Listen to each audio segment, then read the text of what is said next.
हर हर महादेव सभी को।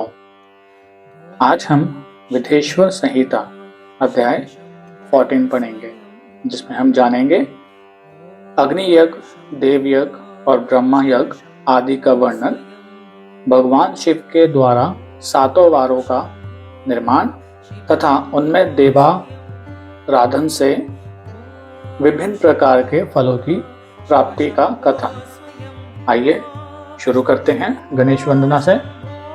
वक्रतुंड महाकाय सूर्यकोटि समप्रभा निर्विघ्न कुरु मे देव सर्वकार्येषु सर्वदा।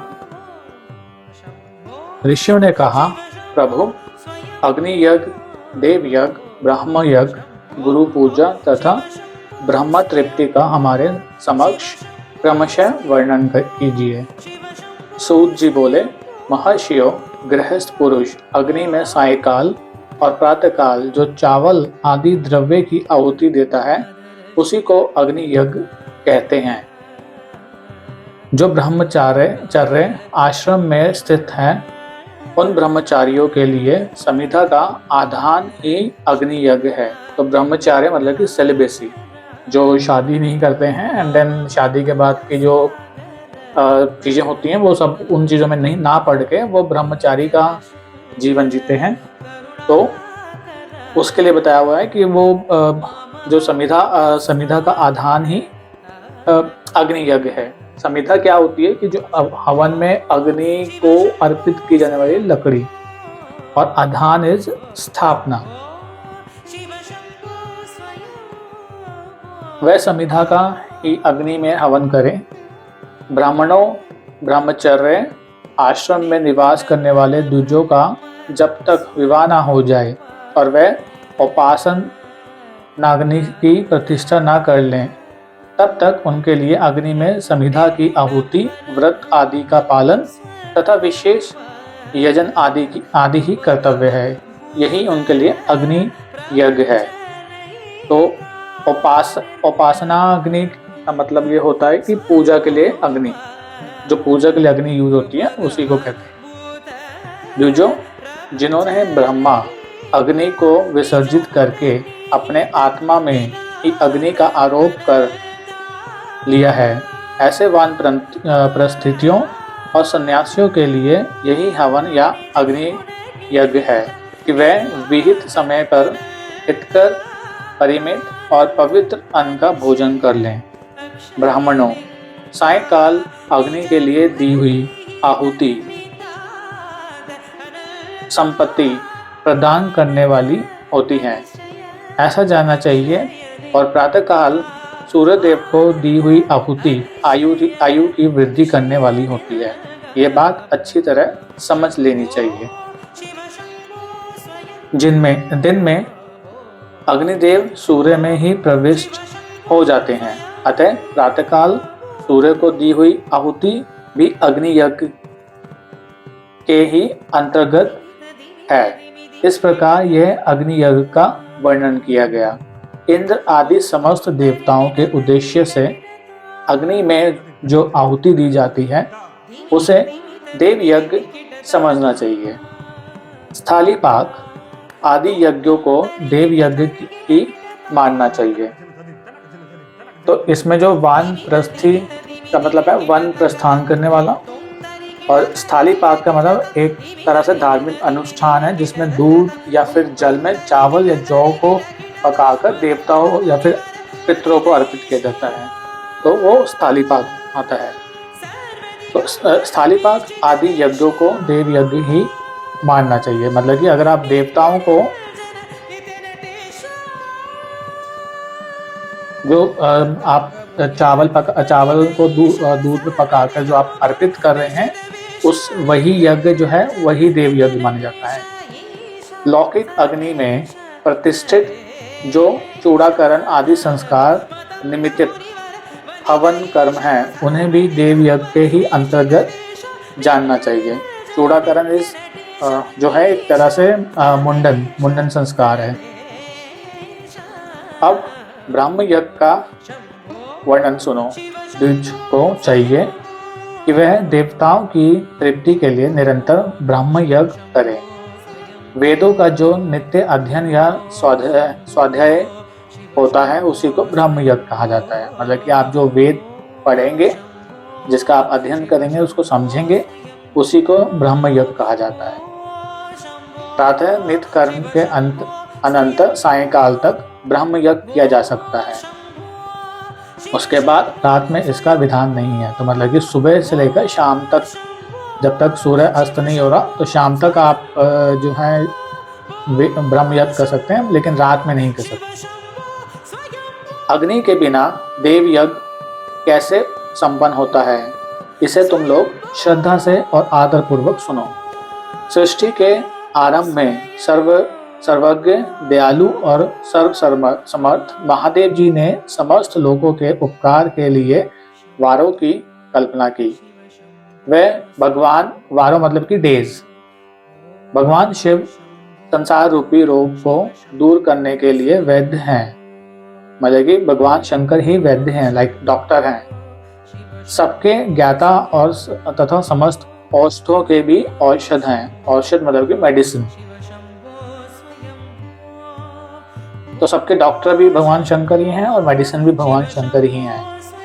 उन भगवान ने पहले अपने वार की कल्पना की जो आरोग्य प्रदान करने वाला है। तत्पश्चात अपनी माया शक्ति का वार बनाया जो संपत्ति प्रदान करने वाला है।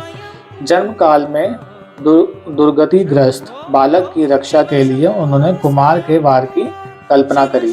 तो बेसिकली वारों का मतलब, यहाँ पर वार का मतलब एक फॉर्म भी होता है, राइट। एक फॉर्म, जैसे मूर्ति, राइट। तत्पश्चात सर्व समर्थ महादेव जी ने आलस्य और पाप की निवृत्ति तथा समस्त लोगों का हित करने की इच्छा से लोक रक्षक भगवान विष्णु का वार बनाया।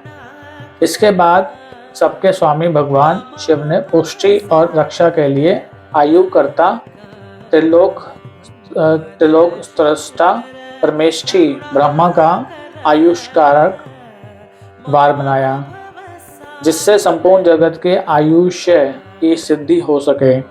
इसके बाद तीनों लोकों की वृद्धि के लिए पहले पुण्य पाप की रचना हो जाने पर उनके करने वाले लोगों को शुभाशुभ फल देने के लिए भगवान शिव ने इंद्र और यम के वारों का निर्माण किया। ये दोनों वार क्रमशः भोग देने वाले तथा लोगों के मृत्यु भय को दूर करने वाले हैं। इसके बाद सूर्य आदि 7 ग्रहों को, जो अपने ही स्वरूप भूत तथा प्राणियों के लिए सुख दुख के सूचक हैं, भगवान शिव ने उपयुक्त 7 वारों का स्वामी निश्चित किया। वे सब के सब ग्रह नक्षत्रों के ज्योतिर्मय मंडल में प्रतिष्ठित हैं। शिव के वार या दिन के स्वामी सूर्य हैं। शक्ति संबंधी वार के स्वामी सोम हैं। कुमार संबंधी दिन के अधिपति मंगल हैं। विष्णु वार के स्वामी बुध हैं। ब्रह्मा जी के वार के अधिपति बृहस्पति हैं। इंद्र वार के स्वामी शुक्र और यम वार के स्वामी शनिश्चर हैं, मतलब कि शनिवार है। अपने अपने वार में की हुई उन देवताओं की पूजा उनके अपने अपने फल को देने वाली होती है। सूर्य आरोग्य के और चंद्रमा संपत्ति के दाता हैं। मंगल व्याधियों का निवारण करते हैं। बुध पुष्टि देते हैं। बृहस्पति आयु की वृद्धि करते हैं। शुक्र भोग देते हैं, मतलब कि like it's kind of wealth और लग्जरी। और शनिश्चर मृत्यु का निवारण करते हैं। ये 7 वारों के क्रमशः फल बताए गए हैं जो उन देवताओं की प्रीति से प्राप्त होते हैं।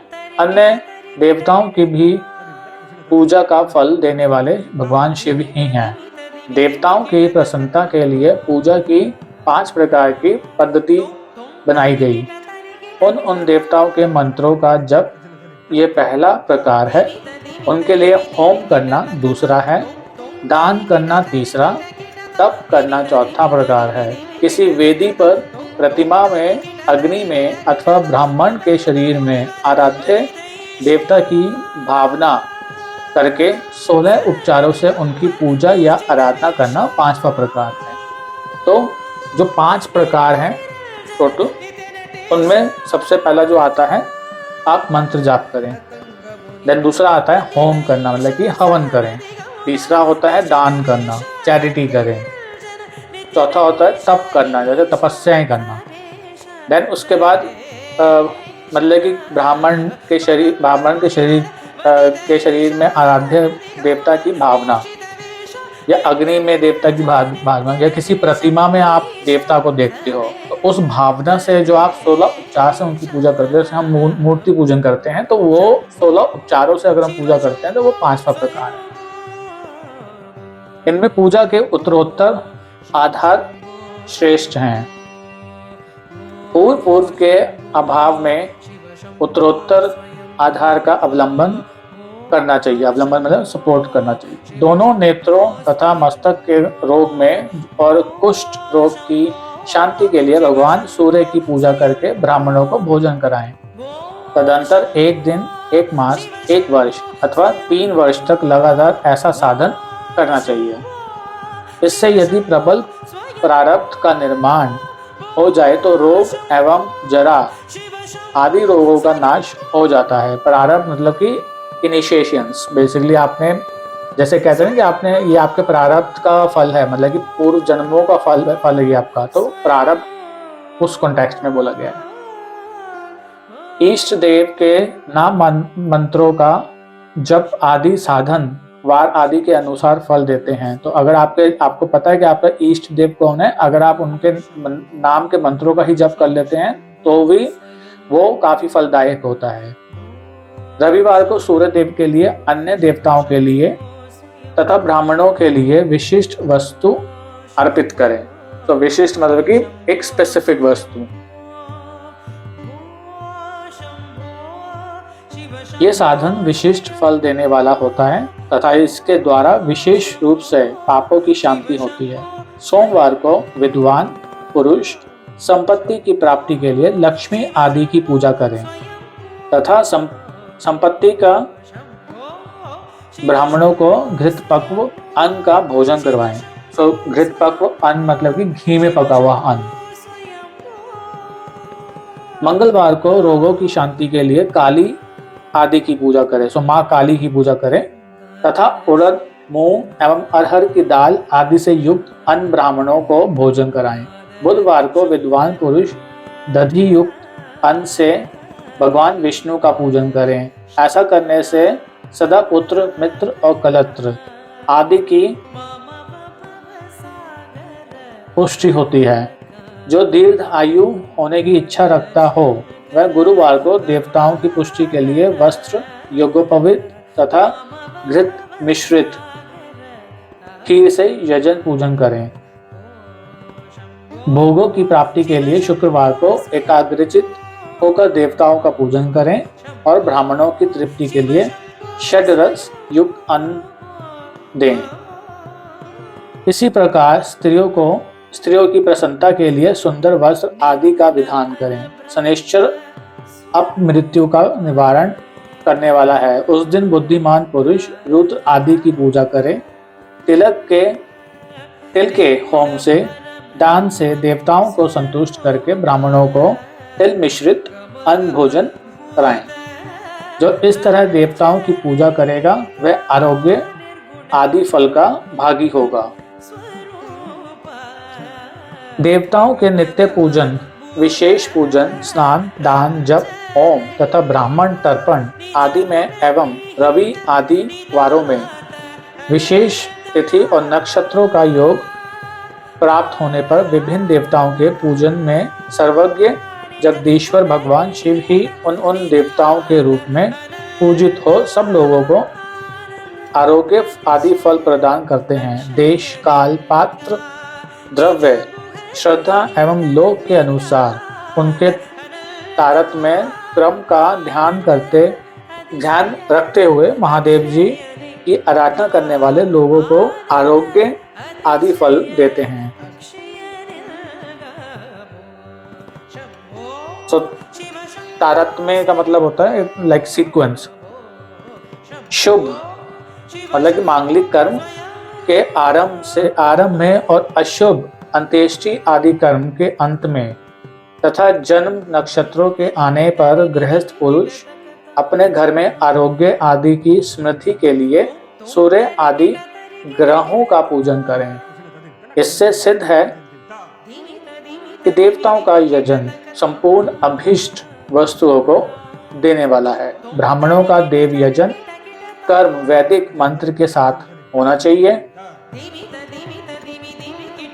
तो ब्राह्मणों की जो आप पूजा करोगे तो उनका जो पूजा है वो वैदिक मंत्रों के साथ होना चाहिए। यहाँ ब्राह्मण शब्द क्षत्रिय और वैश्य का भी उपलक्षण है, तो क्षत्रिय ब्राह्मण भी हो सकते हैं और वैश्य ब्राह्मण भी हो सकते हैं। शूद्र आदि दूसरों का देव यज्ञ तांत्रिक विधि से होना चाहिए। तो तांत्रिक यहाँ पर नेगेटिव आप उसको फॉर्म में ना ले जाएं। तांत्रिक मतलब कि जो हम डेली पूजा अपनी करते हैं वो भी एक तांत्रिक पूजा ही होती है।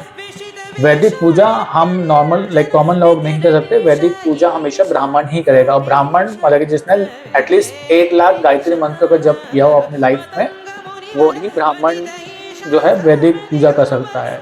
तो वैदिक पूजा हमेशा ब्राह्मण ही करते हैं, उसको हम कॉमन मैन नहीं कर सकते। तो जो हम करते हैं वो तंत्र पूजा ही होती है, जैसे जोत जलाना, धूप बत्ती करना, इस टाइप का ये तंत्र पूजा ही होती है। शुभ फल की इच्छा रखने वाले मनुष्यों को 7 ही दिन अपनी शक्ति के अनुसार सदा देव पूजन करना चाहिए। निर्धन मनुष्य तपस्या, व्रत आदि के कष्ट सहन द्वारा और धनी धन के द्वारा देवताओं की आराधना करें। वह बार बार श्रद्धा पूर्वक इस तरह के धर्म का अनुष्ठान करता है और बारंबार पुण्य लोकों में नाना प्रकार के फल भोगकर पुनः इस पृथ्वी पर जन्म ग्रहण करता है।